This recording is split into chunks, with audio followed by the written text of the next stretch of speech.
Hello everyone, I'm Officer Ryan West of Dixon Police Department. Today, we respond to the comments that you've left us on our Facebook page.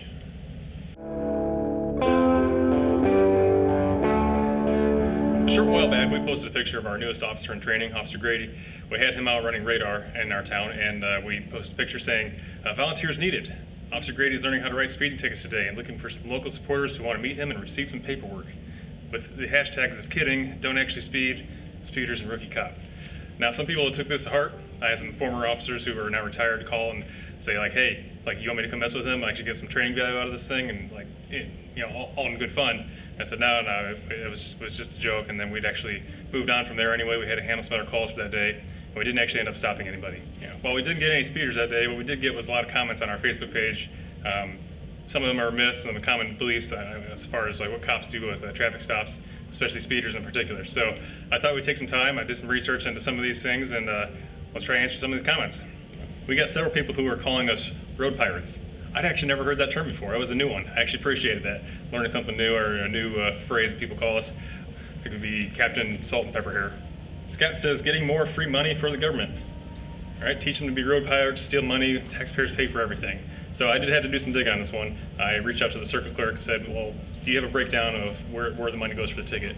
And I got this pie chart I'll throw up here to show you the breakdown of where every dollar goes. You can see that most of the money goes towards the actual county and then the actual municipality. So sure, I guess we're pirating money for them, but that money doesn't go towards paying salaries. That goes towards the city and city projects and putting back in towards the roads and everything else. David from Tennessee says, it's not about safety, it's all about revenue. There should be no fees for people violating traffic regulations. Well, if there were no consequences, right?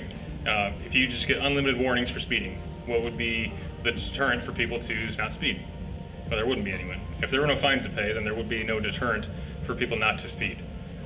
So, I mean, there has to be something, some kind of consequence to, prevents people from wanting to speed, right? There are all sorts of studies done by NHTSA, the National Highway Traffic Safety, that show the dangers of speeding and what that can do in town. So that's why there has to be some kind of consequence for the action. We can't just get unlimited warnings. Scott says, what is going on with that back hairline? Looks like the stylist just gave up. That's actually a really good question. And John from Chicago, he says, I feel there's more important things for you to deal with than speeding tickets. Victimless crime when the city's overran with meth. Well, John, one of the indicators of impairment is actually speed, the lack of perception of time and distance. But don't just take it from my word. We have someone that's an expert in that kind of field, so I'll defer to her.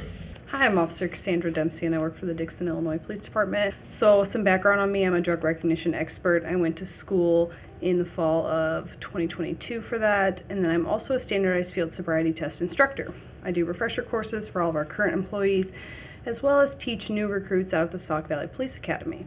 In all of my schools and trainings, I've learned that there are a lot of different traffic violations that specifically correlate to impaired driving, speeding being one of those.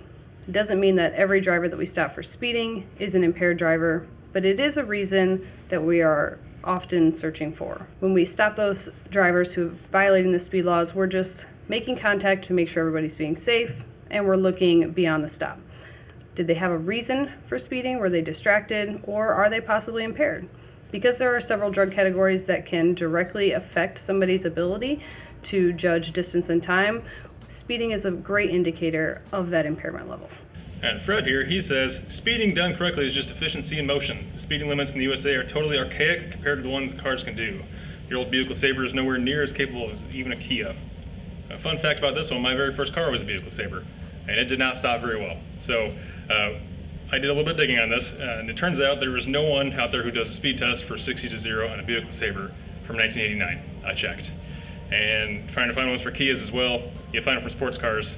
There's not a whole lot of data on Kias, but what I did find is some stuff from the National Highway Traffic Safety Association, okay? So they talked about your reaction time. So this is one thing that, while cars today may be faster and able to stop quicker also, your reaction time to get that car to stop remains the same throughout, whether it was the 1960s or it was today, right? So cars are more advanced, yes, but the ability to stop, and react to something, that hasn't changed. This is straight from the NHTSA website. The average driver requires approximately 1.5 seconds to perceive, react, and apply the brakes to a car. So call this the perceived reaction time, right? So a car going 30 miles an hour sees something and needs to stop from 30 miles an hour to 0. It's going to travel 66 feet before that person even taps the brakes. And then it'll travel another approximately 40 feet, that's the average, right? Before that vehicle comes to a complete stop, traveling 106 feet total, right? So when we increase the speed, we increase that reaction time and that slowdown time. You know, if we do 40 miles an hour, the total distance becomes 159 feet, 50 miles an hour becomes 221 feet, and so on. What also occurs then is you have a lot more built up kinetic energy, the vehicle in motion, all that energy transfer. It shows that a collision at 60 miles an hour is 50% more likely to result in a fatality than one at 45 miles an hour. And at 70 miles an hour, it's 4 times what it is at 45 miles an hour. So that transfer of energy, is more likely to kill people. NHTSA also said that they track all the different speeding related fatalities or any kind of traffic related fatalities, and speeding accounted for nearly 30% of all fatalities in 2021. They don't have the data yet for 2022 and 2023, but it just shows you that a third almost of all the fatalities are a result of speed. This is why we try to enforce and get people to slow down. So talking about that reaction time.